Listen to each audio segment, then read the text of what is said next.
Ohio State opening as a 19-point road favorite. I don't feel that line is big enough.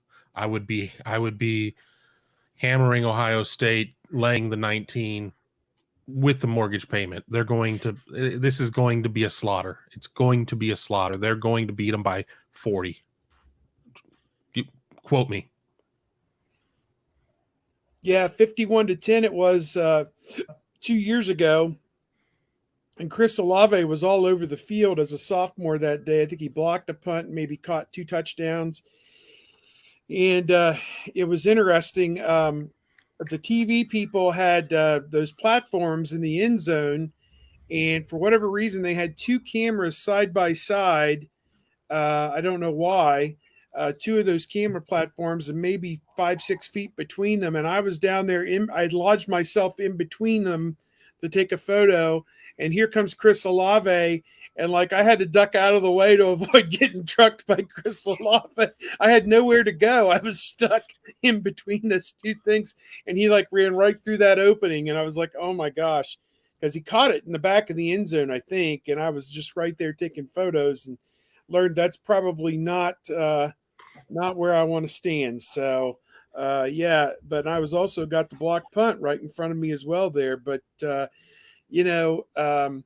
he's a menace, I think, for opposing novice defensive backs. And, Indiana's defense played really well against Michigan State, but this is another level.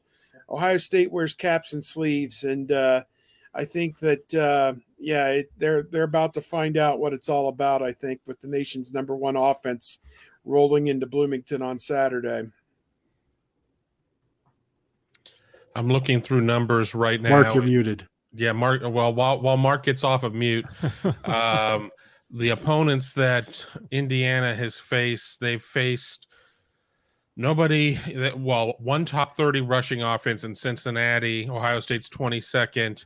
They did play the #1 passing offense, Western Kentucky, and then nobody better than 35th. Ohio State is 8th. And then, to their credit, they have played some decent scoring offenses. Cincinnati being 6th, Western being 9th, Ohio State is 2nd. So, I can't sit there and say that Indiana hasn't played anybody, but we're talking about a 2-4 Indiana team, not a 6-0 Indiana team. If I could sit there and look at the variance and numbers and say, oh, well, Indiana's holding teams, 210 yards below their averages in total yardage and 30 points below their averages, that would be something. But it's a team that's come up on the wrong end 4 times. And one of the other wins, the Western Kentucky, was a 2-point game. And, while I haven't gone back to watch it to see if Western came back at the end and to close it up or if Indiana was really pushed, again, this is a team that has a win against an FCS team and not even a really good one, and then a 2-point win over Western. True. And when I was getting no response from my comments, you guys could have probably rode that out for the rest of the show. Who knows? I knew that they weren't rather enlightening or amusing, but still I thought these guys have nothing to say. So whatever I said, I know that I was giving you advice, Steve, in that situation with the Olave and the camera platforms to just think like a Michigan defensive back. Yeah. And you didn't know whether you could get out of the way. Just get out of the way. Yeah. And yes, while Indiana is the best 2-4 team in the country, let's not confuse that with Nebraska being the best 3-5 team in the country.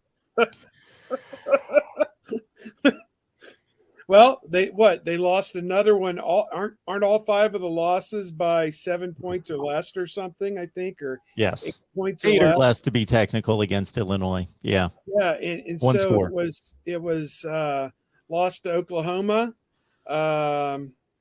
lost to Michigan State. That's 2 top 10 teams they've lost. In Michigan, they've lost to 3 top 10 teams, and all of them by a touchdown or less. I mean, by all rights, they should be ranked like 11th or 12th in the country, but they're right there.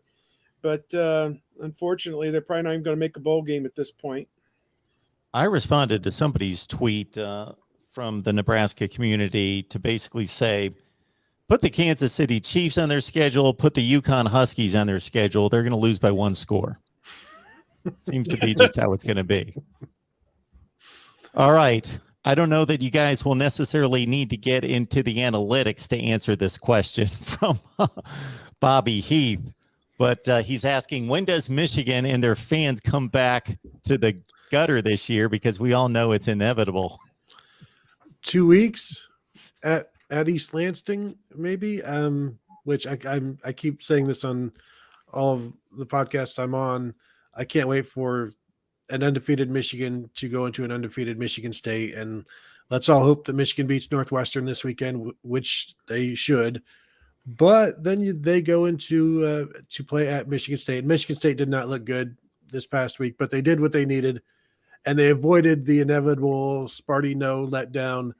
Can they do that against Michigan? We'll see. But then after Michigan State, it's Indiana, at Penn State, at Maryland, and Ohio State.